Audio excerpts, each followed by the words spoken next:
Wammo Breakfast. The Geek Show. Joining us now from thegeekshow.com, 2 3s rather than 2 E's. That is Chelfyn joining us this morning. Morning, Chelfyn.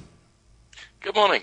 Nice to see you. Nice to see you. Now, this morning you've got some great tools that have very helpful tools that we can all use online. Yeah, I thought I'd share with you some of the things that have got installed in my browser for about the past 6 months or a year, and I try out loads and loads of new tools all the time, and these are the ones that get used, as opposed to the ones that go, oh, that looks really cool, and then, a couple of days later they're forgotten about. This is the stuff that, we use to organise all the stuff that we do pretty much, and do it in cool ways. So I'm going to start off with what I've been using for the past couple of weeks to organise this show. You'll have probably seen this by now. Pearltrees.com. Pearltrees.com. In fact, I'm having a look at a Pearltree right now. Yeah. Now, all this is a way of just connecting your links online. You get a little install into your browser like Firefox, and that gives you a button to either show your Pearltree or create a Pearl from the website that you're currently at. So to do that, all you have to do is press one button and then go down to say, whereabouts in all of my Pearls would you like to stick it?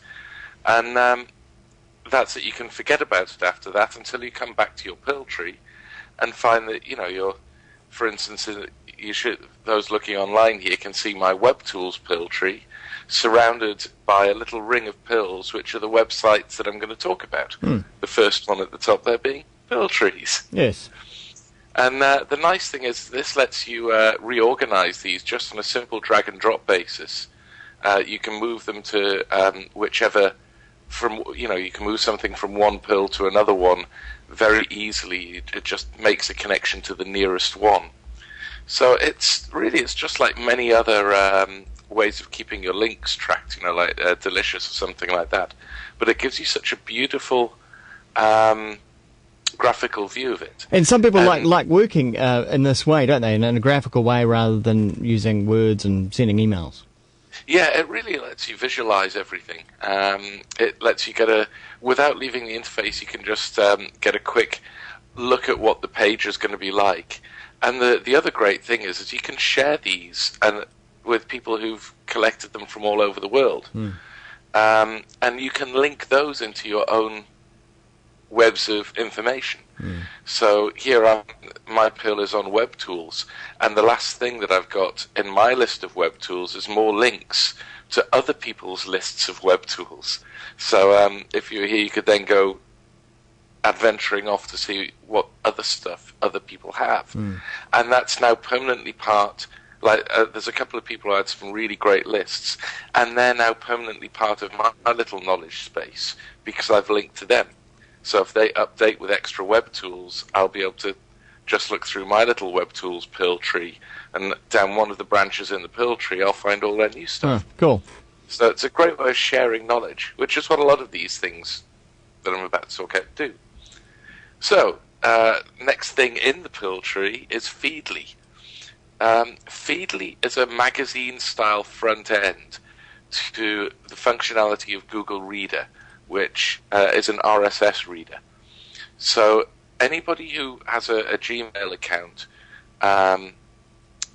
will be able to save RSS feeds and save favorite sites into an RSS, into Google Reader. Yeah. But unfortunately, the front end for Google Reader has always been pretty ugly and pretty gack to navigate around.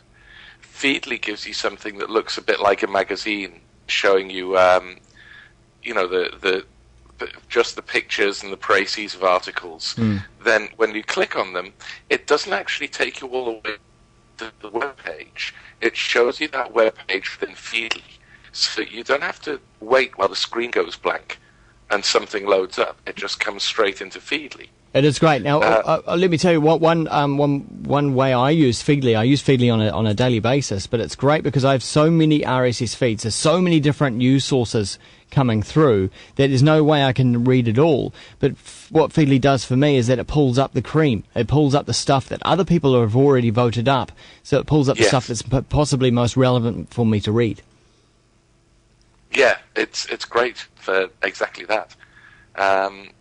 Once you've got sort of Feedly well trained, your front page becomes a very personalised, very good, quick view of all the stuff that you're interested in for that day. And it's one thing I love about it is it's driven by keyboard shortcuts. So J is next article. So I can just sit there with my finger hovering over J, reading the news. Yeah. And that covers the first half hour of every morning, really, for me. And I just find that so much nicer than looking through some ugly page. Exactly. So next thing is it's a tool that I think everybody should be using at the moment called Dropbox. And Dropbox, the free account, you get 2 gigabytes of storage space online and a little application. And what the application will do is constantly and invisibly keep that Dropbox folder online synced up with a folder on your hard drive. So any files that you store in that Dropbox folder on your hard drive will always be kept synced with a storage space on the web. Yeah. So that, I mean, immediately that means you've got a backup service for anything within those folders. But you can share stuff that you've got stored in that Dropbox folder with other people, either privately or sort of quite publicly. And you can also have multiple computers connected to it. So it lets you keep information synced across multiple computers. So alongside the Dropbox link, as you probably noticed in Pearltrees, there's lots of Dropbox hacks around, really interesting ways to use Dropbox. One of my favorites is using it to store all of your Firefox profile settings. If that's all stored within a Dropbox folder, when you have Firefox on another machine and you move over to your second machine, it's almost like you've just moved from, you haven't moved at all. Your latest, your history's there. It's as if you've got the same browser running concurrently on both machines. It's brilliant, and you don't have to do anything once you've got this installed to keep things synced up. Great. If it makes life easier, then I'm definitely into it. It's fabulous, and if you just search around for Dropbox hacks or Dropbox tricks, you'll find loads of really creative ways of using this to do brilliant things. Keeping passwords safe and backed up somewhere where you can get at them from multiple machines without anybody else being able to get to them. There's ways of doing that and things like that. So I just find it really useful. And next on the list? Next on the list, I thought I'd quick Hootsuite. Hootsuite. It's Hootsuite. HOOTSUITE is a really good Twitter client.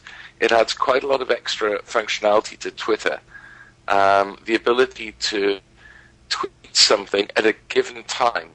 I find scheduled tweets, so I think that's really good. You can kind of go, I'd just like to, tweet something out at 3 o'clock, but I'll be aware at that time. And set it all up, and then just set things going. And so why is that important? Because I guess if you've got worldwide followers, you might want to time it so it goes out when people wake up in North America, say. Yes.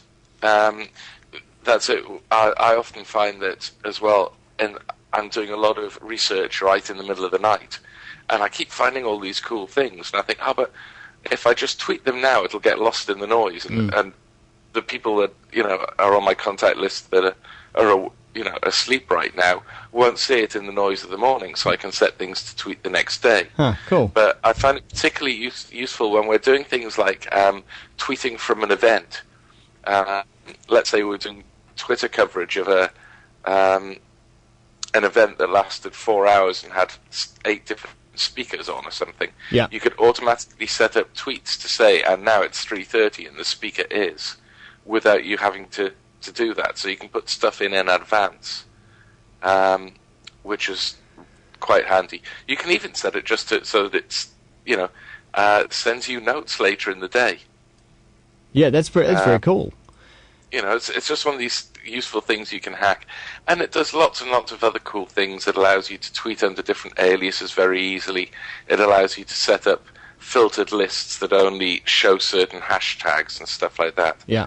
So if if you're using Twitter on a daily basis, then it's a good way to do it. So that is Hootsuite. There are a whole bunch of other links to what Chelfyn has been talking about up at thegeekshow.com. 2 3s rather than 2 E's. And you can also continue the conversation with Chelfyn as well. Chelfyn is at Twitter, twitter.com/Chelfyn, Chelfyn. And no doubt he'll put up that Pearltree as well, where you can see all the links that he's just been talking about. Some very helpful stuff for us to use online.